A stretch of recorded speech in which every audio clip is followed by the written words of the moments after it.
Thank you. Welcome to all of you to our 2022 Van Horn Lecture Series. My name is Frank Ernst, and I'm the chair of the Department of Material Science and Engineering. And it's a great pleasure to kick off this lecture series with many of us in person. And it's an extra great pleasure to welcome this year's Van Horn lecturer, Professor Susan Trolier-McKinstry from the Department of Material Science and Engineering at Penn State University.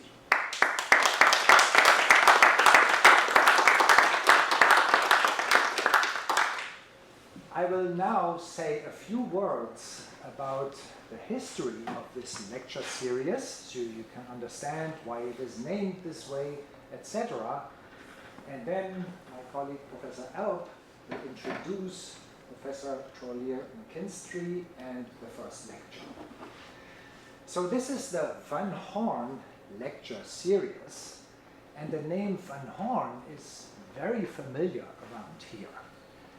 Actually, it is the family name of 3 individuals that have been of great significance to this department.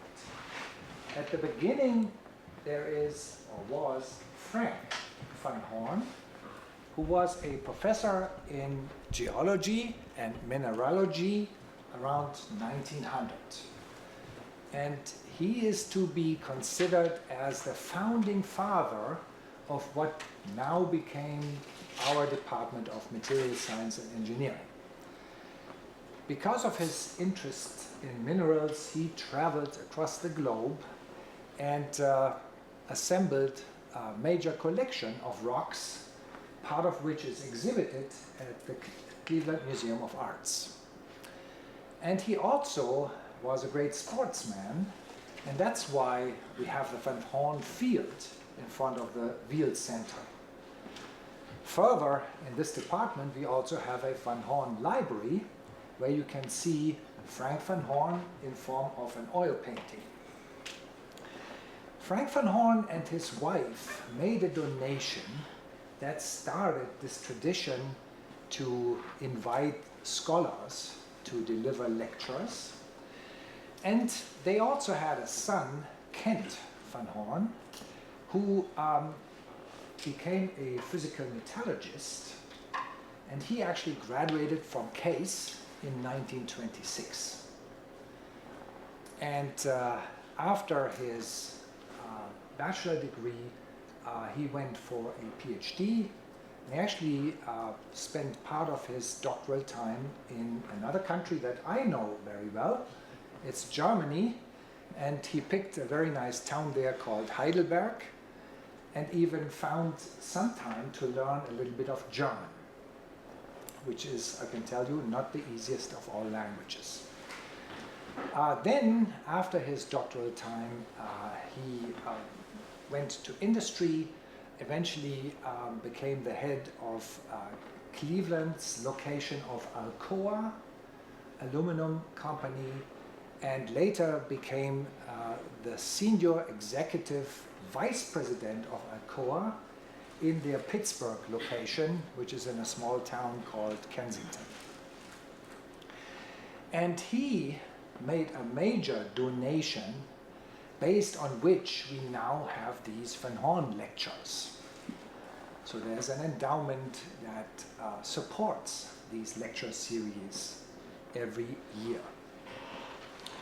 And you can see Kent Van Horn next to Frank Van Horn in our Van Horn library as a black and white photograph. It's on the left-hand side of the oil painting that shows Frank Van Horn. And then there's also Carl Van Horn, the son of Kent Van Horn. And Carl Van Horn also started out in engineering, actually at Yale University, but then changed his direction and became interested in politics, sociology, and economy. And he continued his studies in Cambridge, England, and then became the chairman of Arlington Financial Company I believe they sit in London. And he has been visiting here for a number of times. I think he has been here last in 2018 or 17, I'm not exactly sure. So that's the Van Horn family that donated the funds for this lecture series and also the name for it, of course. And the way this now works every year is that our faculty screens the field of materials science and engineering at the international level for eminent scholars who had and have significant impact on our field.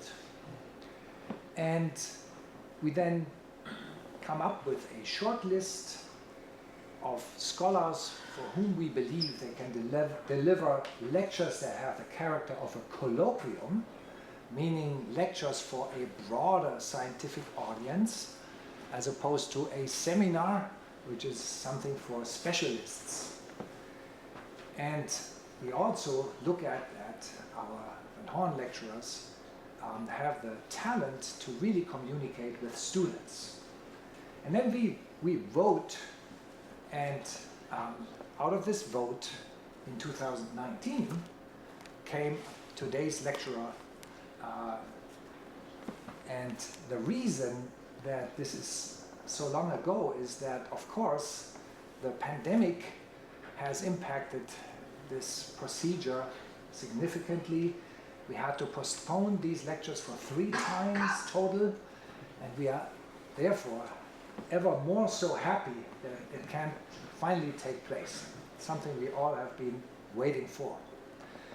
So with that, that will conclude my introduction. There's just one more organizational thing I want to make you aware of, which is that tomorrow's lecture will be in a different location. It will be in Nord Hall. You can see that in the program that is on the table here, if you haven't seen it already. And then on Thursday we will be back in this room. Okay, now I pass the word to Professor L.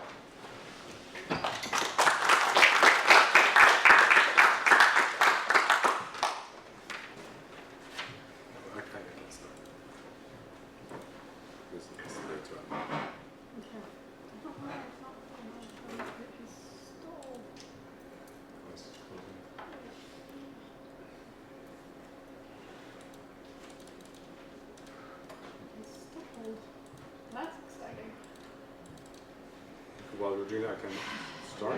Yeah, go ahead and start. It's on freezing. All right, so it's my honor and pleasure to introduce this year's Van Horn lecturer, Professor Susan Trolier-McKinstry. She's Evan Pugh University professor and Stuart S. Flashing Professor of Ceramic Science and Engineering, and also Professor of Electrical Engineering. And as you'll see, this multifaceted interest and success is going to reflect itself in her presentations as she goes from the fundamentals of domain walls, domain science, into their applications tomorrow, and then eventually finishing with 3D microelectronics on Thursday.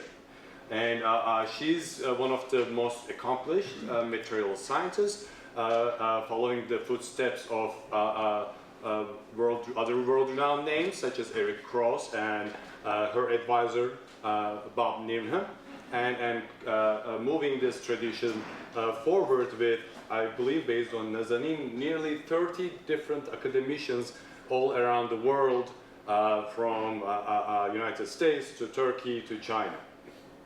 And her success is not only reflected in her highly cited research with nearly 22,000 citations and H-index of 71, but also through her the many awards that she has received over the years. She's a member of the National Academy of Engineering, a fellow of the National Security Science and Engineering, fellow of the American Ceramic Society, IEEE, Materials Research Society, where she served as the president for a while. And also she received numerous awards, which we don't have time to go through all of them, so I will highlight some of them.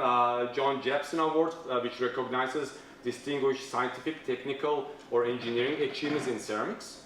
IEEE Robert E. Newnham Award for Structure Property Relations, Richard Fulrath Award, as well as US-Japan Bridge Builder Award, among many others. As you will see through these presentations, there will be different people introducing her, different aspects of her career. I chose a certain aspect that's generally overlooked among academicians, and I know that it is very valuable to Susan, and it's her mentoring. And she mentored a large number of researchers from all around the world that are now in academia, in industry, in national labs.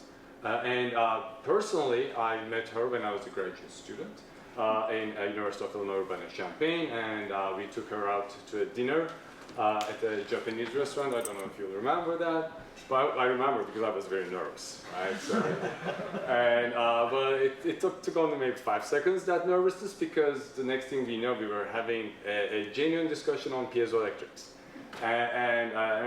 She made me feel like I'm a colleague, another researcher that we are discussing piezoelectrics, right? I didn't feel like I'm being tested.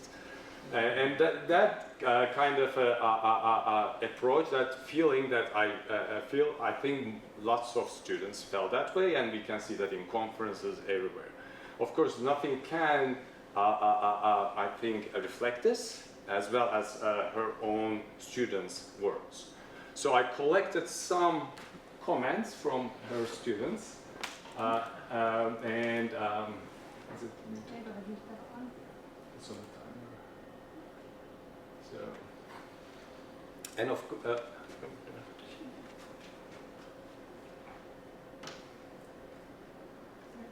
there. Okay. Of course, we have to always go back to the first PhD student she had, Dr. Pavadi Angkavatana, who is the current Deputy Executive Director at National Nanotechnology Center in Thailand. And as these slides go through, since we don't have time, we cannot read all through them, you will see certain words just keep on popping up. And these are passion, patience, dedication. They're supposed to be moving forward. Okay. Hopefully they will continue moving forward. So these words are passion, patience, dedication, persistence, diversity, integrity, and compassion. And all these very accomplished researchers they were all graduate students at one point. And they went through everything we go through, right? Self-doubt, failure, the unknown. And all of them say the same thing. Essentially, Susan's patience and the time she spent, her dedication and the time she spent with her helped them to go through all these tough times during their grad school.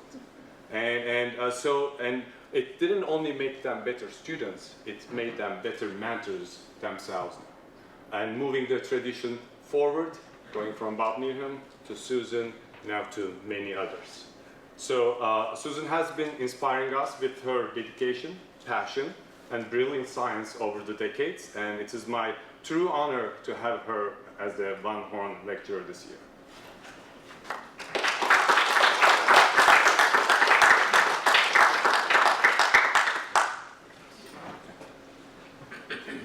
Wow, I'm choked up, so thank you.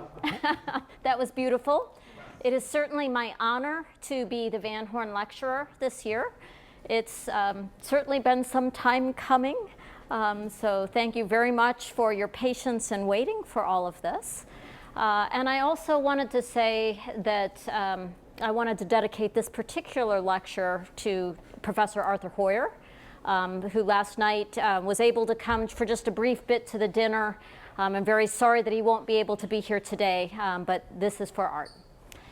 So what I'm going to talk about today, I'm giving 3 different lectures here, as you know.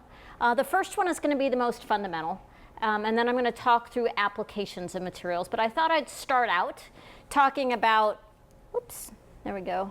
Oh, maybe not. There we go. There we go. Domain wall contributions to the properties of lead zirconate titanate. And the first thing you might ask about is like, why do I care about this? And so I'm going to start out with why you might contemplate caring about this as a research topic, how it influences you in your life. And then I'm going to walk through a couple of specific cases. In particular, I'm going to talk about the influence of microstructure and doping on domain wall motion, the influence of substrates and release from those substrates, separating out all the various contributions to the permittivity, at which point I promise to sit down and stop and let you go on with the rest of your day. Please feel free at any point while I'm speaking to interrupt me. There's nothing as devastating as listening to someone talk for 45 minutes when you got stuck on slide 2, and that could have clarified things going forward. So this will be more fun if it's interactive than if it's just me yakking at you for 3 days.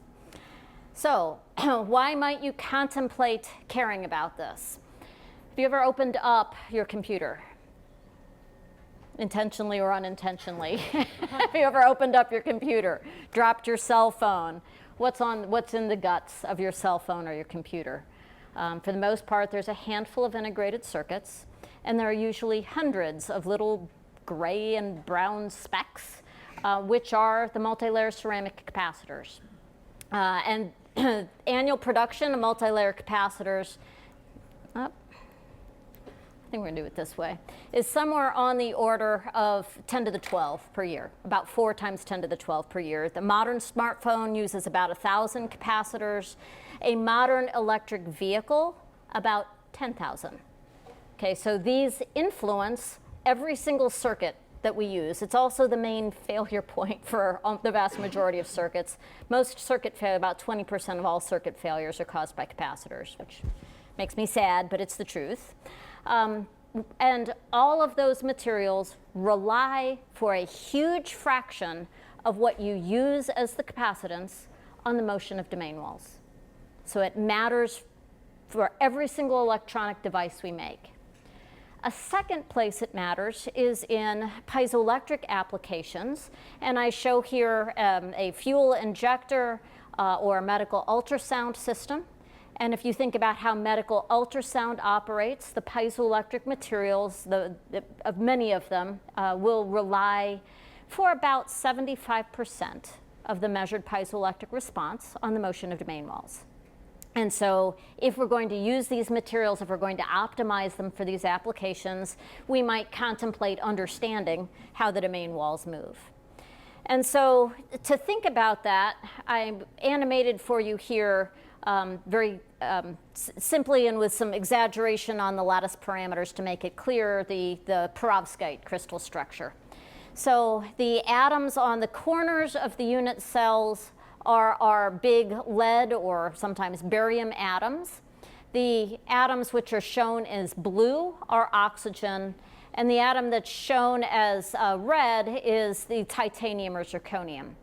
And what's a little bit blocked off at the bottom of the screen, I'm sorry that you can't see that there, is the temperature. So this material undergoes a series of structural phase transformations, and I want you to look as we go through this again at how this occurs. So at elevated temperatures, the material is cubic, and that atom was at the very center of the unit cell. So we've got barium and titanium as our cations. If I take the geometric average of the positions of the bariums or the leads, where is that geometric average? They're on the corners of the unit cell. At the center of the unit cell. The titanium was also a cation, and it is displaced off the center of the unit cell, which means that the center of positive charge is not on the center of the unit cell, where the material is piezoelectric. Thank you so much. I appreciate that. Wonderful. And if you take the geometric average of the positions of the oxygens, the atoms that are shown in blue, they basically average to right about there. So there's the center of negative charge, the center of positive charge. They are physically separated in space. That is a definition of a dipole moment. A dipole moment per unit volume is a polarization. So this material has a spontaneous polarization. Without application of an electric field, the material is distorted. It has a dipole moment. And I want you to look at what happens to the shape of this material as it develops this polarization. So it goes from being cubic at elevated temperatures to something where when the titanium displaces in the up direction, the unit cell elongates parallel to the polarization and it contracts laterally. That tells you there is a coupling between electrical and mechanical energies and the shape of material and the polarization. That is one of the causes of the piezoelectric effect, which is a coupling between the shape and the polarization in the solid. So you can kind of see right there why this material is, first off, ferroelectric and why it might ultimately be piezoelectric. And the key points to recognize is that when this material distorts to become ferroelectric, it had multiple possible ways in which it could distort. So when the material is tetragonal, that atom, the titanium or zirconium, is trying to move close to one of the adjacent oxygens. It is in octahedral coordination, which means it had 6 possible directions that atom could have moved. It could have moved up, down, forward, back, left, or right. And the polarization will follow the direction of the titanium displacement. Okay? And different volumes of the material will develop that spontaneous distortion in different directions. So we will have domain structure in this material. So if I imagine a whole volume of material where that titanium, instead of displacing up towards this oxygen, it displaced down toward that oxygen, that's that volume of the material there. Over here in this volume of the material, all of the titanium's displaced towards the right, the material elongated in that direction. And now I have a domain wall, a boundary between 2 different domains. And the allowed orientations for those domain walls depend on the symmetry element, which is lost when I go from the prototype group to make the material ferroelectric. And so let's now think about functional properties. Functional properties like the dielectric constant or the piezoelectric coefficient. And that I can't help with. Okay, let's see if I can nuke that. All right. Good. That gives me an excuse to come back here and hide this. Oh, good. That would be lovely. Well, I thought that was right there, but Yeah, that's just hide subtitle. I don't want to do. I don't. There we go. I was trying to hide this, but I can't seem to do Okay. that. But that's okay. We'll make it work. Thank you. So if I look at what gives me the net dielectric constant of one of these materials, dielectric constant says that I'm going to change the polarization due to the application of an electric field. And if I take a material which is polarized in the up direction, it's already elongated this way, and I apply an electric field in that same direction, I drag the titanium further and further off the center of the unit cell. The unit cell keeps getting narrower and skinnier, taller and narrower. And I clearly drag that atom further off the center of the unit cell. I make a bigger dipole moment. Okay, so that gives me dielectric constant. That deformation of the individual unit cell is what I will call the intrinsic properties. In a single domain, single crystal, that's all I would get in terms of the properties. But in most materials, I also have domain walls in the solids. And so I'm showing this wildly exaggerated to make it easier to see. But in this volume of material, all the polarization is in the up direction. And that volume of the material, all the polarization is pointed off to the left.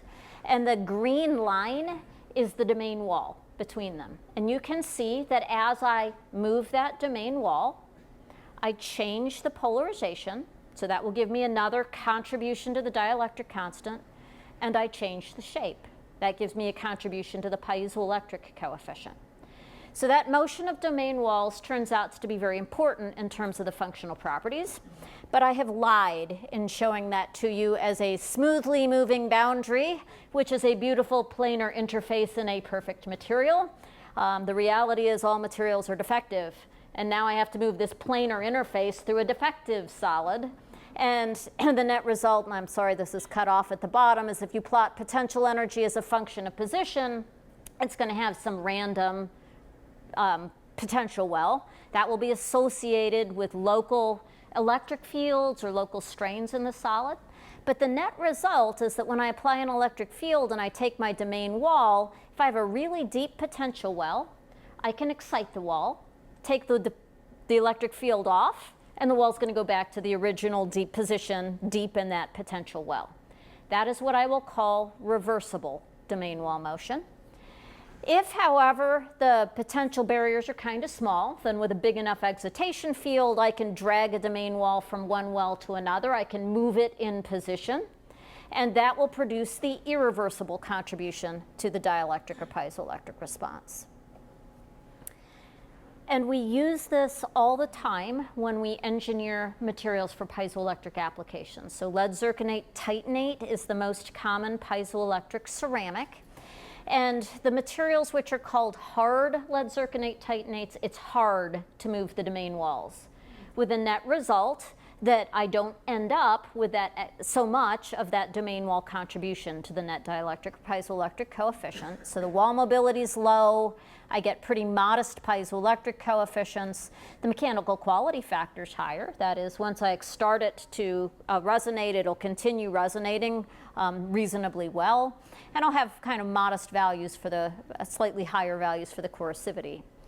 In a material which is soft, it's soft because it's easy to move the domain walls, which literally makes Young's modulus lower. It drops by a factor of 2 to 3, actually, so it's not a small effect. It can be quite substantive. And look at the magnitude of the piezoelectric coefficients. So here, about 200 picocoulombs per Newton. I can, when I make the domain walls easy to move, make that as high as 700 picocoulombs per Newton. So it's a huge contributor to the overall response of the solid. And it does a bunch of other things which are more frustrating than helpful. So let me talk about that. So the reality is, okay, I now have two contributions to the response: the intrinsic response, what the unit cell is going to do, and the second contribution from moving domain walls around. The first response doesn't depend so much on how large the drive field is. And so I would, if I change the amplitude of my pressure or change the amplitude of my electric field, I should have seen a roughly field-independent piezoelectric coefficient. But when domain walls move, the harder I push on them, the more they move, the more they contribute to the properties. And the net result is the harder I push on them with an electric field or a stress, the bigger that contribution to the properties is. So I have now built nonlinearity into the system.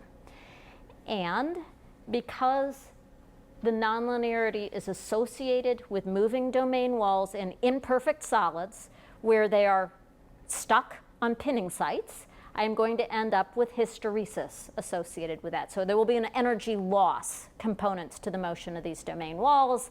That turns out also to give me all the frequency dependence and the piezoelectric properties. So you can see here where that hysteresis shows up. So here is a plot of polarization as a function of electric field. This curve is on increasing electric field. This curve is on a decreasing electric field. It's hysteritic. They didn't trace over one another. I can get rid of all of that hysteresis if instead of plotting polarization versus electric field or strain versus electric field, I plot the strain versus the polarization. And now you can see I'm now measuring the same thing. I get rid of all the hysteresis in the response. So sadly, this nonlinear response, this domain wall motion, is hugely important in increasing the magnitudes of the properties, but it also introduces hysteresis. And so it's going to give me a huge number of consequences in the properties. It's going to contribute to the room temperature permittivity of capacitors. It changes the voltage saturation characteristics, provides typically 50 to 75% of the piezoelectric response of soft piezoelectric or ceramics. It's going to dominate the measured scaling effects. Here's the relative dielectric constant as a function of thickness for lead zirconate titanate films. These materials are ferroelectric, down to thicknesses right about there. So the material remains ferroelectric, but the functional properties plummet at thicknesses that are orders of magnitude beyond where the material ends up no longer having domain walls. That's associated with the fact that the thinner I go, the more pinning sites I end up interacting with, the less domain walls contribute to the properties. And these are not subtle changes. We're changing the dielectric permittivity from 1200 to less than 100 as a result of our ability to pin this wall motion. And it produces almost all of the variations and properties with stress, time, electric field, you name it, domain walls respond to it at different rates, and so this will be important. So these matter. I need to quantify it somehow. One of the easy ways to quantify how domain walls contribute to the response is through the Rayleigh law, and which Ferroelectrics people have stolen wholesale from the magnetics community. And so the Rayleigh law says that my permittivity or my piezoelectric coefficient for AC electric fields is going to vary linearly as a function of the amplitude of that field. There'll be a field independent piece, which is the intrinsic piece, the unit cell changed shape piece, plus reversible motion of domain walls, and then there'll be an irreversible piece which depends on the AC field amplitude that's associated with moving walls from one potential well to another. Fundamentally, this means that I measure the functional properties, I look for a region where the response increases linearly as a function of the drive field, and then I can quantify the irreversible and reversible contributions. So that's great. It works. It applies when I'm not modulating the density of the domain walls in the material, so we typically do this less than half the coercive field. And now I want you to think through some important parameters. Most piezoelectric capacitors, or piezoelectric materials, most capacitor materials are polycrystalline. Okay? And remember that we have domains, and the domain shape and the response depends on the fact that the material elongates parallel to the polarization direction and it contracts laterally. So if I now want to move a wall, I am also moving a strain. Okay, and I want you to think through the consequences of that. Both polarization and strain are very long-ranged parameters, which means that I cannot treat this as being a truly local phenomenon. And so the majority of what I'm going to show you today, we're going to try to quantify just over what length scales do domain walls talk to each other? How do they know each other exist? And I just wanted to point out the fact that if I want to move, take this original grain with that domain configuration, apply an electric field in the up direction, this domain tries to grow at the expense of that one, and the grain changes shape. And that grain is stuck to other grains in the solid. And now I have to think through what this long-range cooperative response is. And I ask you to think through the following problem. Some of you in here make ceramics.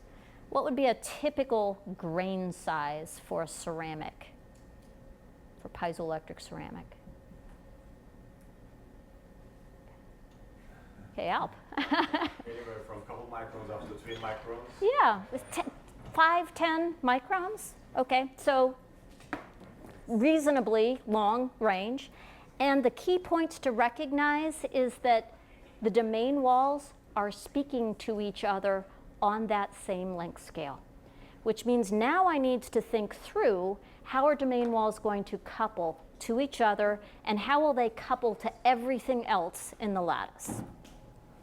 And so I'm going to talk you through just 2 examples. How do they couple to each other through microstructure? How do they couple to each other through doping? So key points to recognize, and this is a real domain structure of a ceramic. So all those straightish lines that you see, those are domains. And these red outlines are where the grain boundaries are. And you'll see sometimes that the domains in one grain seem to talk to the ones in the adjacent grain. That's because of these long-range polarization and long-range strain coupling. And in switching experiments, Schultheis demonstrated sometimes you could switch one grain and you could see the consequences 16 grains away. Okay, a relatively long-range coupling. And so we started to ask ourselves, well, what's actually governing that length scale? What factors are important in pinning a wall? And so I'm showing here just an example of things that could pin a wall. So in general, anything that produces a local electric field or a local elastic field can interact with the polarization, can interact with the spontaneous strain in these materials. So anything that does that, I need to start to pay attention to. Yeah? So you showed in an earlier slide the level of strain you get, but I couldn't see the exponent. What kind of levels of strains are you talking about in the unconstrained case? So typically, the piezoelectric coefficients that we have access to on a pulled ceramic will be able to get between 0.1 and 0.2% strain. So these are brittle ceramics. For the most part, we don't drive them a whole lot harder than that. So that would be a fairly good limiting strain in a polycrystalline material. In the very best single crystals, we've gotten to 1.7% strain. That's the highest that I'm familiar with. Yeah. Can you take another question? Sure. Do we have to envision domain wall motion as the whole wall moving coherently, or is it rather that there are secondary defects, like line defects, that move along the wall, and when it comes to pinning that wall, it's the interaction between these defects, secondary defects, and other defects in the crystal structure that is relevant? So that's a beautiful question, and the short answer is all the initial measurements that were made on domain wall motion, people would measure 1,000 to 10,000 grains with 1,000,000 grain boundaries. So nobody had the slightest idea, because you have measured the collective response of all of them. And so what we're trying to do is to actually say, let's go measure one and see which is important. So I'm going to give you kind of the short form answer. Dislocations don't move nearly as fast as domain walls do. So no, it's not interaction with dislocations that's the problem. But are there microstructural features, local strains that may influence the shape of the wall, a bow of the wall? Absolutely, and we're still trying to unpick that. Okay, so beautiful question, incomplete answer. So, real ceramic microstructures have grain boundaries, and domain walls sometimes interact across grain boundaries. Real ceramics have defect chemistry. If I take a lead-containing material, there's a finite volatility of lead, which means I'm going to volatilize a finite amount of lead, which means I will have oxygen vacancies, and those form defect dipole complexes, which in fact produce local electric fields that interact with the polarization-flavored fields. Sometimes I stick my samples down on some substrate which is not piezoelectric. Now when I apply an electric field to this material, it's trying to elongate this way, it's trying to contract that way, and it's stuck on something which is not piezoelectric. And that's going to produce an additional constraint on how well domain walls move. And so all of these things can be important. All of them can influence how well domain walls move. And there were a huge number of things when we started this that really seemed like very fundamental questions that we did not know the answer to. Do domain walls move by themselves? Do they move one at a time? Do they move in groups? How efficiently does one defect influence? How effective does it act as a pinning site? You would think we would know that, but we did not. How many defects does it take to pin a wall? Do I pin it on a single defect? Do I need lots of defects? Does the ferroelectric distortion matter? And the answer is we're still trying to get to the bottom of some of these. But the easiest way to start to get to the bottom is, instead of making measurements on 1,000,000 different domain walls at a time, let's lower the volume than what we are studying and try to make local measurements. And we often make local measurements using piezoresponse force microscopy. So use a cantilever tip, and we drive the capacitor, and we essentially use the cantilever tip as a strain follower, and we can then excite it at different magnitudes of the electric field so that we're exciting either reversible or irreversible motion of domain walls. We then measure basically how much does that tip move as a function of the amplitude of the AC electric field, and I think you can see there's a little curvature to that line, which means that we have nonlinearity in the system. An important point to recognize is that piezoresponse force microscopes don't tell you exactly what the strain is. They tell you a number which is proportional to the strain with an unknown transfer coefficient. And so what we actually do is to say that we have an unknown transfer coefficient beta times the D33 which I can break up into that unknown transfer coefficient times the initial term plus the irreversible term. And when I take the ratio of those, that unknown transfer coefficient goes away. So I can be quantitative about the ratio, even though I can't be quantitative about the initial numbers themselves. And so the very first thing we did was just say, let's take a thin film, and let's just do local measurements of the Rayleigh behavior and see what length scale the domain walls talk to each other. And this shows those data. Anything that's shown in blue, the domain walls do not move irreversibly very well. Anything that's shown in red, the domain walls are moving irreversibly much, much better. And what you see is that, well, first off, there were more Rayleigh measurements in any one of these maps than my original PhD students took in their entire thesis. So you can measure this at pretty staggering length scales. It's a lot of data to deal with. Secondly, you can see that there's clearly clustered behaviors here. And the clusters are on order 0.5 micron to 2 microns in dimension. In a material, this particular material had a lateral grain size about 100 to 150 nanometers. The lateral domain size was about 10 nanometers. This is saying those clusters are huge compared to the microstructural features. And so what this says to you is that it can't be single grain domain walls that are moving. It's clusters of domain walls that are moving, and they correlate over surprisingly long length scales. So let's go look at a single microstructural feature. And the way we did this initially was to say, I'm going to take a bicrystal substrate. So this is a single crystal substrate which has been cut apart. So here's A, B, and C lattice parameters. Sorry, this one's left-handed, but I think you'll forgive me. A, B, and C lattice parameters. We're going to glue these crystals back misoriented and either tilt or twist.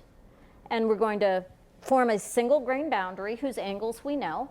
And on top of that, we're going to grow a bottom electrode, we'll grow a ferroelectric film, and then we're going to map how well the domain walls move across this. And so here you can see just the transmission electron microscope images of cross sections of those samples. Those vertical lines there, that's the single grain boundary that's grown up through the substrate, through the electrode, through the film. These straight lines that you're seeing, those are domain walls in the solid. And now we can take a piezo response force microscope and go measure here. We can go measure here, and we can go measure right on the boundary, and we can see what does the single defect do to domain wall motion. And this shows you some of those data. So here now we're looking top down on a grain boundary in the material. This one turns out to be a 24-degree tilt boundary. And you can see that most of the red regions are not on the grain boundary. There's a huge amount of blue on the grain boundary. That tells me that that grain boundary acts as an efficient pinning site. And so we can now take all the data down that column and say that's that data point averaged. All the data down this column, that's that point averaged.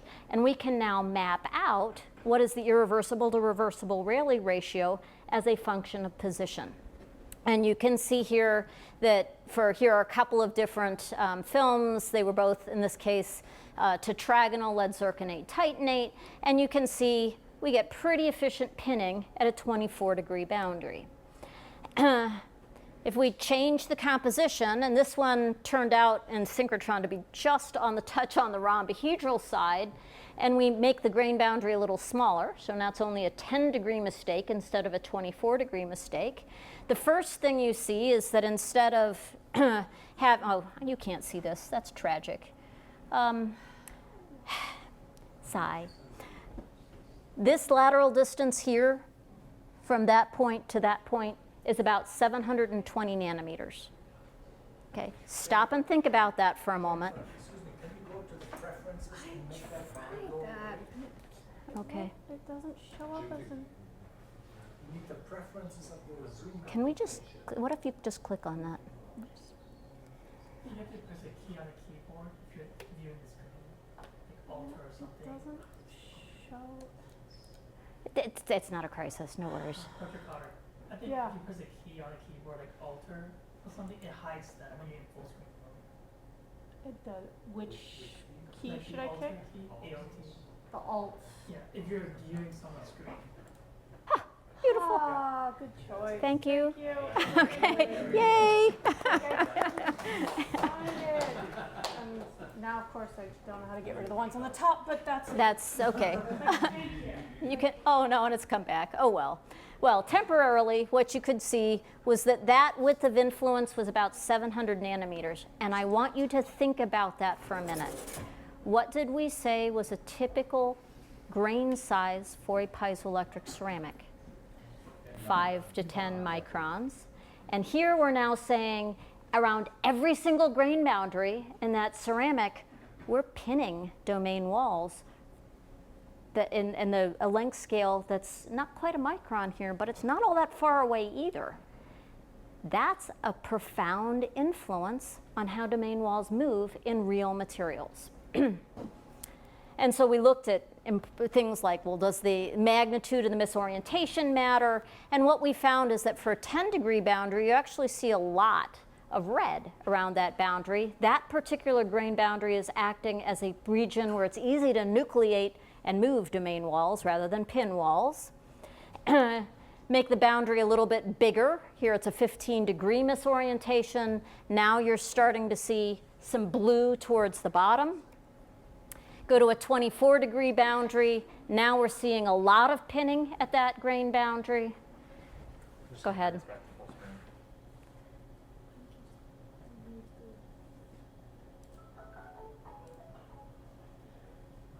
Okay. And even in this case, the width of influence it's not small. It's in the hundreds of nanometers length scales.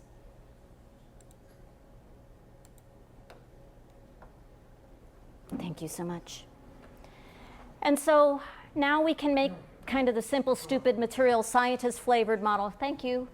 Simple, stupid material scientist flavored model. We knew we had a random distribution of pinning sites. That's essential to get Rayleigh behavior. I must have a Gaussian distribution of the restoring forces for domain walls. So it's rough. I have some average value. Put in a single grain boundary, and I end up with a pretty deep potential well. That potential well is very broad for a tilt boundary and comparatively shallow, and it turns out to be much narrower but much deeper as soon as I go to a twist boundary. Okay, but you can only go and buy a certain number of bicrystal boundaries, and then after that they just aren't any commercially available. So how else can I get more boundaries to look at? Grow on a polycrystalline substrate. And so we started with polycrystalline strontium titanate, and we, again, did the same trick.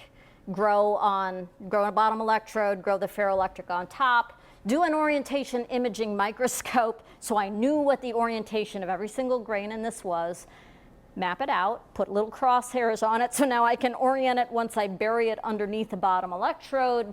We can get usable functional properties, and now I can go map with piezo response force microscopy every single grain boundary in this material. And so we're just starting this. So these are kind of early days. So those 3 grains here are those 3 grains in the microstructure. What I've shown is red. That's where the grain boundary is. What I've shown in the different colors here, that's 50 nanometer increments away from the grain boundary. And now we can go measure what's every single orientation in that, and we can figure out which grain boundaries correspond to coincident site lattices. And here, when I have a coincident site lattice, and we labeled these by color because we didn't know how else to label them. So a graduate student liked purple and fuchsia, so we have purple and fuchsia boundary. That's a sigma 17b coincident site lattice. And what we see is that it matters which side of the boundary you're measuring. These are no longer symmetrical boundaries. And so, not surprisingly, we end up with 100 nanometers, 190 nanometers on one side, almost double that on the other side of the same grain boundary. Next grain boundary was also a coincident site lattice. Here the length scales were ballpark 130 nanometers on either side of the boundary. Go to a random boundary. Now there's no crystallographic communication between those 2 grains, and we're back to slightly longer range of influence where I can tell that the grain boundary was there, and it affected the way domain walls moved on either side of that boundary. And so we've started to map this out for a whole bunch of different triple points. And what we are finding so far, and we have lots more statistics to do to make us really comfortable with this, but what we're finding out is those grain boundaries which have multiple coincident site lattices, that means there's a crystallographic communication, a rotation of one grain with respect to another, and there's some registry on from one side to the other. When I have that, the width of influence is shorter than when I have a completely random interaction between one boundary and the next. And so the random boundaries here, you can see, I can tell that that grain boundary existed almost 500 nanometers away. And we can now, for the first time, say, well, let's put two mistakes together and let's watch how, as we bring different grain boundaries into a triple point, what happens around that triple point. And so here's our irreversible to reversible Rayleigh ratio. And the first thing you notice is right at the triple point, that number's negative. Okay, that's like not Rayleigh behavior at all. That says it's not Rayleigh-like. What that suggests is in that initial region really close to the triple point, I don't have a Gaussian distribution of restoring forces. I have one pinning point that completely dominates the distribution, the triple point. It makes it non-Gaussian. So very cool, and we can figure out kind of what the relevant length scales of that are. Then further beyond that point, we go to a Rayleigh region where that triple point acts like a very strong pinning site. And again, we can map out for which flavor of grain boundaries just how big this width of influence is. So have you actually correlatively combined the EBSD data with this? Did you have to deal with distortions, or are you lucky enough that your magnification is such that that's not a problem? So the way we do this is we need to put top electrodes on this so we can actually get electric fields that we understand. And you can't measure the EBSD under the top electrode.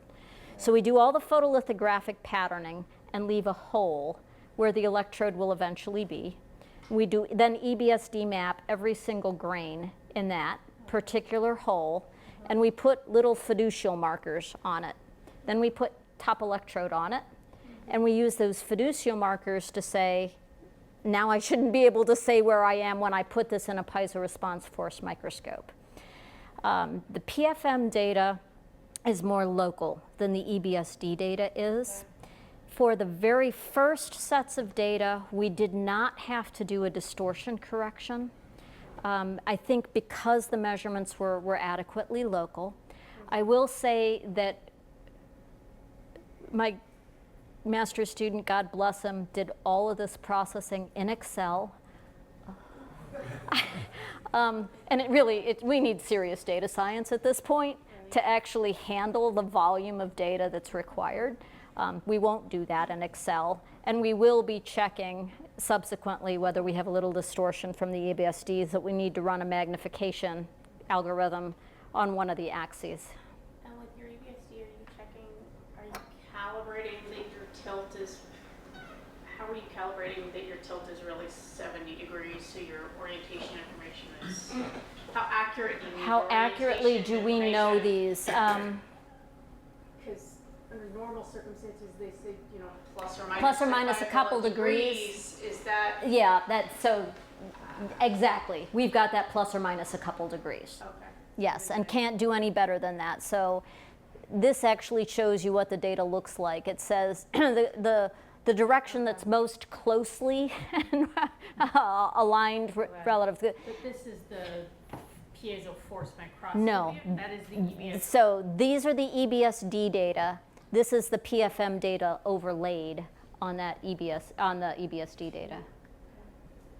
So basically what we do, we go find that triple point, and then we do a rectilinear scan of piezo response force microscopy. So the line is the piezo force, and Yeah. the values of orientation are EBSD. Okay, thank Yes, you. thank you for that clarity.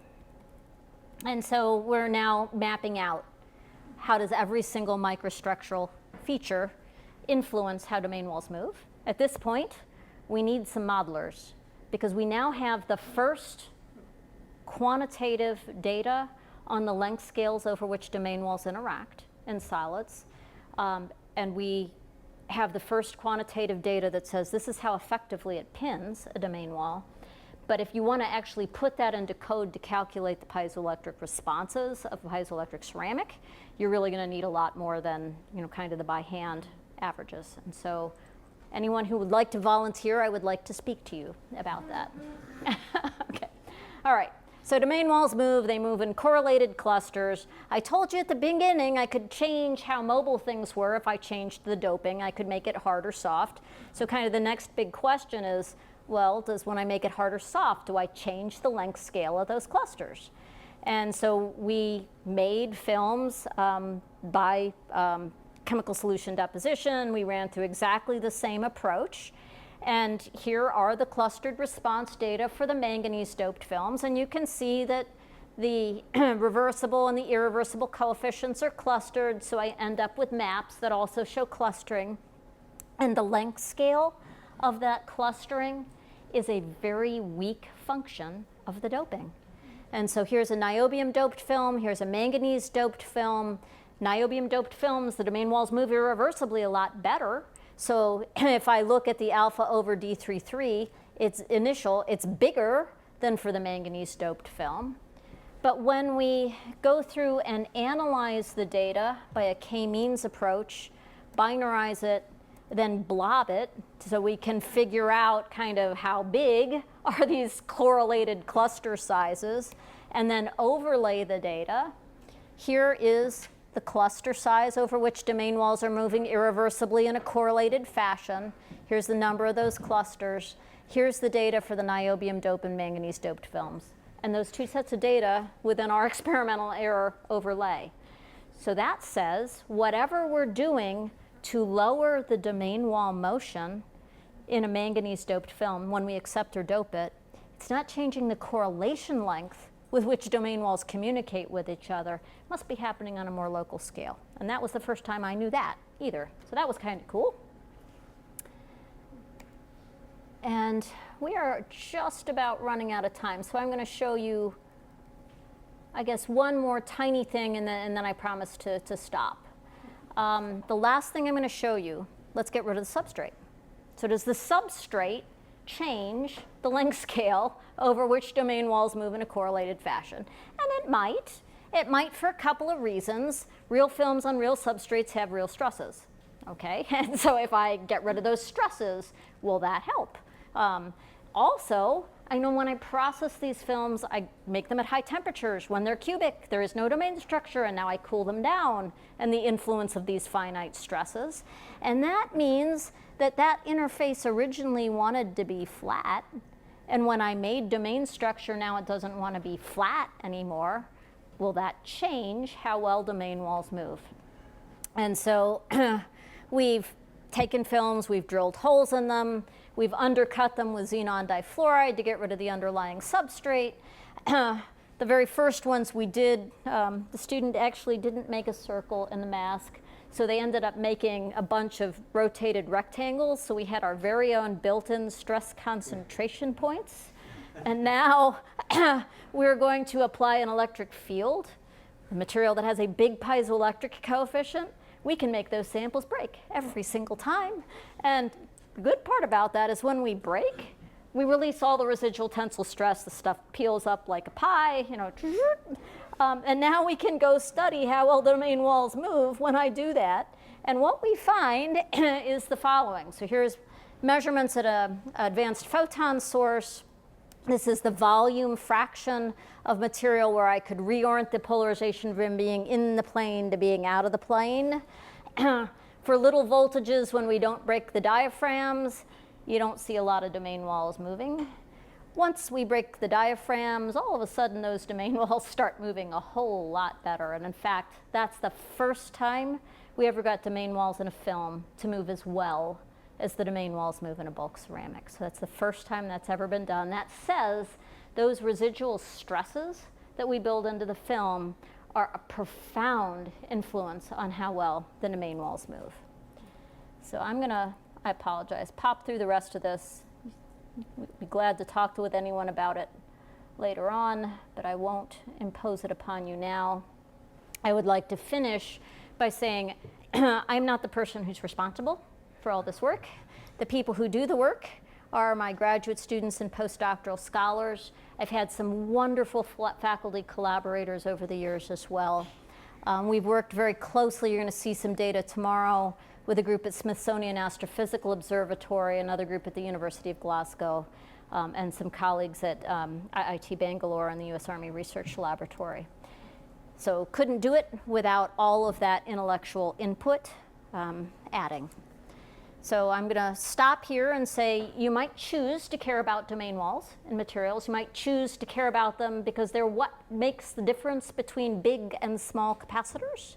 And if you want to carry around lightweight electronics, you want the Moore's law for capacitors to continue the same way you want the Moore's law for semiconductors to continue. All that hinges on our ability to have mobile domain walls and very small devices. But as soon as I realize that those domain walls matter, I have to deal with the fact that ferroelectricity is inherently, the couplings are all very long range. Polarization couplings long range, strain couplings long range, which means now I have a multi-length scale phenomenon that I must deal with. I need to think about what's the size of the individual domain, what's the length scale of the grain size, what's the length scale over which the domain walls move in a correlated fashion in order to have a prayer of describing the properties properly. What we find is that individual grain boundaries influence the motion of domain walls in different ways. We think that the ferroelectric thin films allow us opportunities to make model experiments that have allowed us for the first time to actually decouple what one defect does to a domain wall. Before that, we were always measuring all of the defects in the sample simultaneously, and we couldn't really unpick which ones were the ones that were most responsible for degrading properties. So with that, I will thank you for your very gracious attention and take any questions you might have.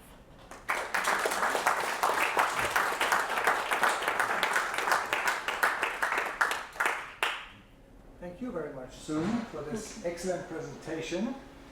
And there is ample of opportunity now to ask further questions. Roger. So I like ceramics and I like capacitors a whole lot, but I'm going to go beyond the end of your conclusion there that I like data analysis even more. And so you started out at the beginning, you were talking, you had a few plots of X, Y, and Z, 4 or 5 or 10 points. But then you got into some images and some correlation of different types of measurements together and things like that. And so the question would be, yes, pity for that student who did all that in Excel one time, Yes. their lesson. But in your group, at the last segment here, you showed a really nice data analysis.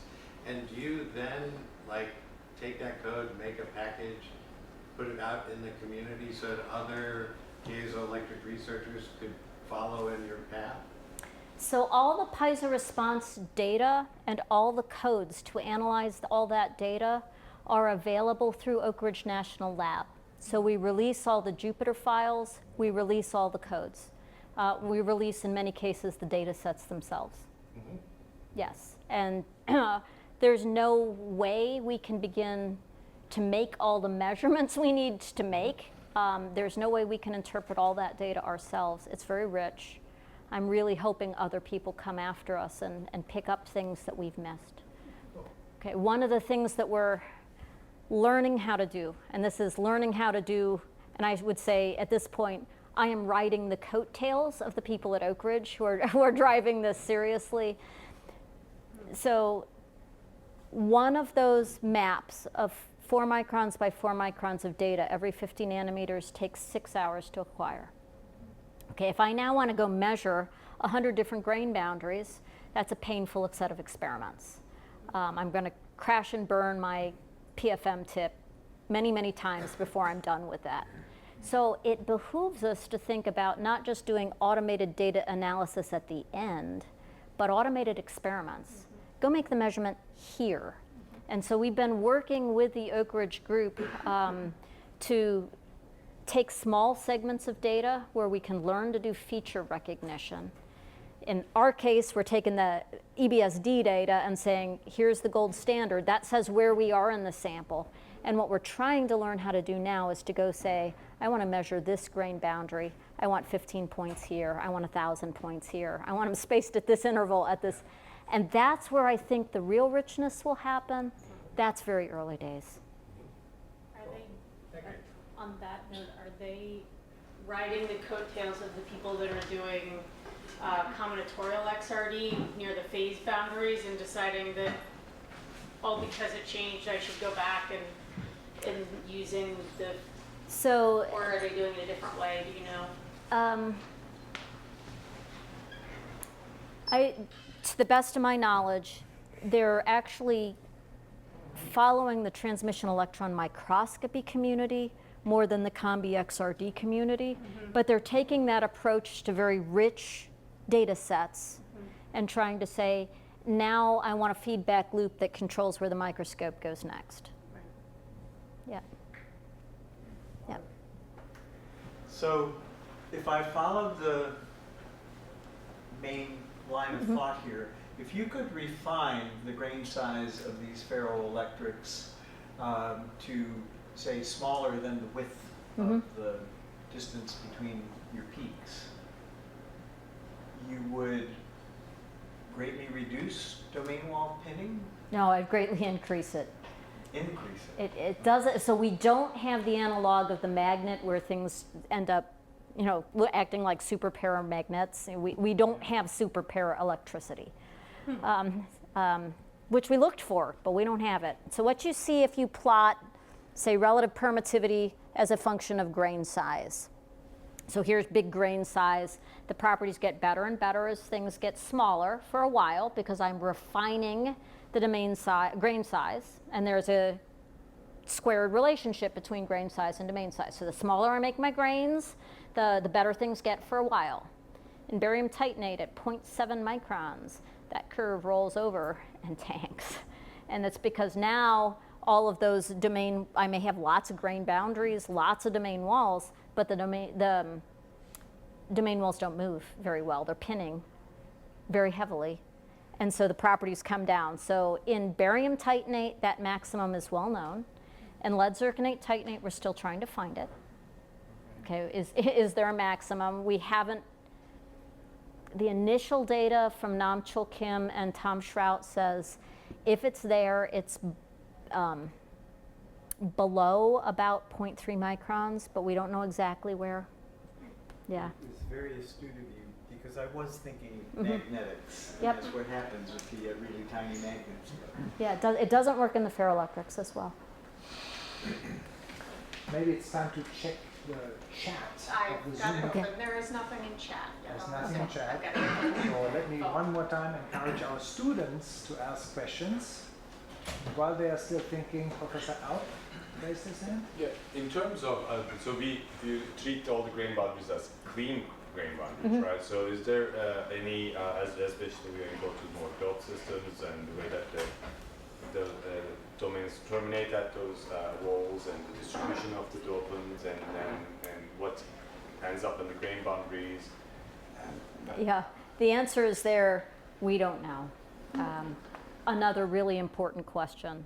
So, you know, like the next thing I want to do, so I've used passive substrates so far. What if I make my substrate active? What if I allow it to deform? So it's no longer clamping things. Does this change how effectively things pin? And then your question, well, so it's a real material. It's probably got a nanometer of excess PBO on that grain boundary. What's that do? We don't know. Yeah, it's a great question. We don't know yet. I will make an observation to all students. So the rule in my thesis defenses is if students do not ask a question, the candidate fails. So, will I pass? All right, this is just a quick question. You talked about removing the substrate on the thin film and it allowed free motion of the domain walls. Do you know what the thickness of the thin film was in that case? Oh yes, so we make thin films of thicknesses from about 50 nanometers up to about 5 microns. Okay. And what we find is that below, for lead zirconate titanate at the morphotropic phase boundary, below about 400 nanometers, the wall mobility drops Above that, it roughly saturates.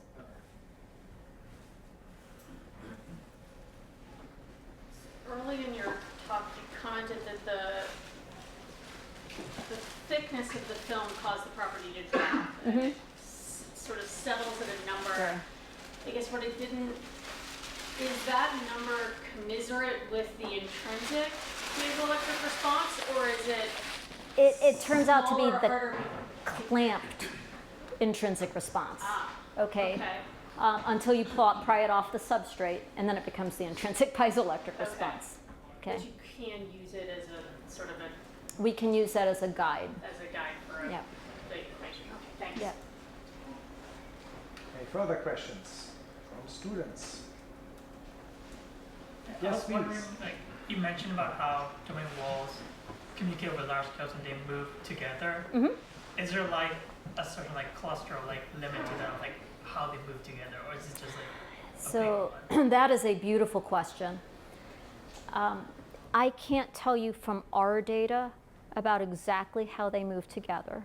The best data that I'm aware of comes from Professor Eckhart Salye in Cambridge, and he uses acoustic measurements. So he basically listens to Barkhausen noise as these move, and he's demonstrated that they move in jerks and avalanches. And so it's a little bit like you model it kind of the same way you model traffic flow. Where when the density of whatever's moving is relatively low, things move reasonably smoothly. As the densities of whatever is moving becomes higher and higher and higher, they begin to interfere with one another a lot more. And what he's demonstrated is that it's the kinks in the walls which are responsible for most of the huge cascades of motion. So I have not been able to prove that yet from our data, but that's what his data say. Thank you. Yes. Is there a limitation with respect to how big a wall needs to be, like to be measured with the cantilever beam? So that's another beautiful question. Domain walls in ferroelectrics tend to be quite narrow. They're typically 1 to a few unit cells in width. So a unit cell's 4 nanometers, or 4 angstroms, 4 angstroms. So typically at about the 4 angstrom length scale, that's how wide a wall is. So it's much narrower than a wall in a magnet. Do we know how long these domain walls are? In the films that I'm making, no. Unfortunately, that's just hard to measure. I can't tell you for sure. Did that answer your question, or did I answer the wrong one? Kind of. I was wondering, will you miss it by chance, or how sensitive? No, well, actually, we're lucky in these measurements. The actual typical domain size is about 10 nanometers. And so when we're measuring at, with a 50 nanometer tip, yeah, no problem. We never miss the walls. Now, your point is a really good one. Let's go look at a triple point. We can't get domain wall continuity at a triple point. There's no way to do that. Mechanically, they're incompatible.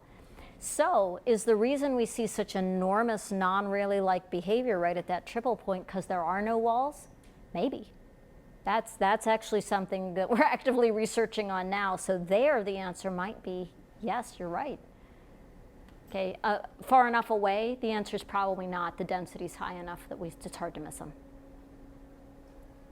Okay, so there are 2 pieces of good news to end this first lecture. The first one is the candidate passed. 3 excellent questions from our students. Thank you for that. And then, since you've been working hard on this first 1/3 of the tough job of being a Van Horn lecturer, I have a little gift here for you, which is this beautiful plaque. Thank you. See, it says your name on Oh, here. that's very beautiful. Thank you. Yep. So, and we are in for a little photo here. Okay. And then there is an envelope here which mainly contains a hand-signed letter of recognition from me, and as a little add-on, there's also a check in here. Thank you very much. You're very welcome. Thank you. Thank you so much for this presentation.